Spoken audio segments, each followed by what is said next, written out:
முத்து சொன்னது சரின்னு யாரெல்லாம் நினைக்கிறீங்களோ அந்த வீடியோக்கு ஒரு லைக் போட்டுக்கோங்க. முத்துக்கு வந்து ரொம்பவே கஷ்டமா இருக்குன்னு சொல்லிட்டு செல்வமும் முத்துவும் தண்ணி அடிச்சுட்டு வீட்டுக்கு வராங்க. வீட்டுக்கு வந்துட்டு மீனா கிட்ட வந்து பேசிட்டு இருக்காங்க. அந்த டைம்ல வந்து அண்ணாமலை பாத்துறாங்க. பார்த்துட்டு வந்து பயங்கரமா திட்டுறாங்க முத்துவை. அண்ணாமலை வந்து முத்துவை பார்த்துட்டு எதுக்கு இப்ப தேவையில்லாம குடிச்சிட்டு வந்துட்டு இருக்க, நான் தான் பாத்துக்கிறேன்னு சொன்னல, நான் திரும்ப திரும்ப சொல்றேன் நீ குடிக்கவே கூடாதுன்னு சொல்றேன், ஆனா நீ குடிச்சிட்டு இருக்க, எதுக்குடா முத்து நீ இந்த மாதிரி பண்ற அப்படின்னு சொல்லிட்டு திட்டிட்டு இருக்காங்க. முத்து வந்துட்டு நீங்க பாவம்பா, நீங்க எவ்வளவு கஷ்டம் தான் படுவீங்க அப்படின்னு சொல்லிட்டு இருக்கும்போது அண்ணாமலை இருந்துகிட்டு இன்னைக்கு பேச வேண்டாம், நீ போய் தூங்கு, நாளைக்கு பாத்துக்கலாம் அப்படின்னு சொல்றாங்க. அடுத்த நாள் காலையில எல்லாரும் எழுந்திருக்கிறதுக்கு முன்னாடி முத்து வந்து சீக்கிரமா எழுந்திரிச்சிட்டு சாமி கும்பிட்டு இருக்காங்க. இதையெல்லாம் பார்த்துட்டு எல்லாத்துக்கும் ரொம்பவே வந்து ஷாக்கா இருக்கும். என்ன முத்துவா இதெல்லாம் பண்றான் அப்படின்ற மாதிரி. முத்து வந்து சாமி கும்பிட்டதுக்கு அப்புறம் எல்லாரும் ஹால்ல உட்காந்து பேசிட்டு இருக்காங்க. அந்த டைம்ல ரோஹிணி வந்து மேல ரூம் கட்டுற விஷயமா வந்து ஸ்டார்ட் பண்றாங்க. அப்போ விஜயா இருந்துகிட்டு இவங்க தான் ரூம் வேண்டான்னு சொல்லிட்டாங்கல்ல, அப்புறம் எதுக்கு தேவையில்லாம வந்து பிரச்சனை பண்றீங்க, வேணா அவங்களே காசு கொடுத்து கட்டிக்கிட்டோம் அப்படின்னு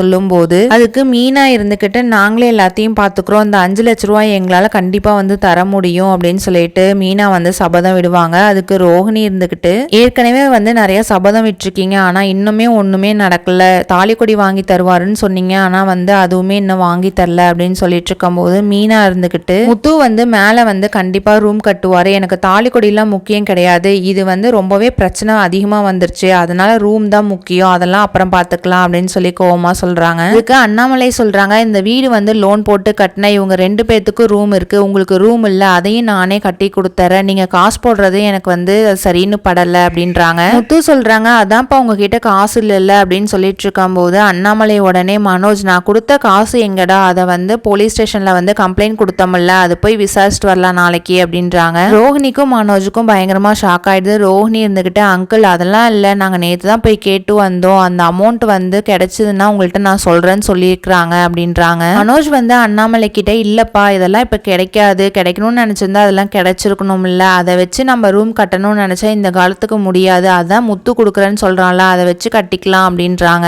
இதை பார்த்துட்டு இருக்க முத்து வந்து ரோஹிணி மனோஜும் வந்து பேசுறதே சரியில்லை அப்படின்னு சொல்லிட்டு மீனாட்ட வந்துட்டு இவங்க பேசுறதே சரியில்லை, ஏதோ ஒரு விஷயம் நடந்திருக்கு, இதை வந்து கண்டுபிடிக்கணும் அப்படின்னு சொல்றாங்க. பார்க்கலாம் ஃப்ரெண்ட்ஸ் என்ன நடக்குது. நம்ம சேனல்ல பிடிச்சிருந்தா லைக் பண்ணுங்க, சப்ஸ்கிரைப் பண்ணுங்க. தேங்க்ஸ் ஃபார் வாட்சிங்.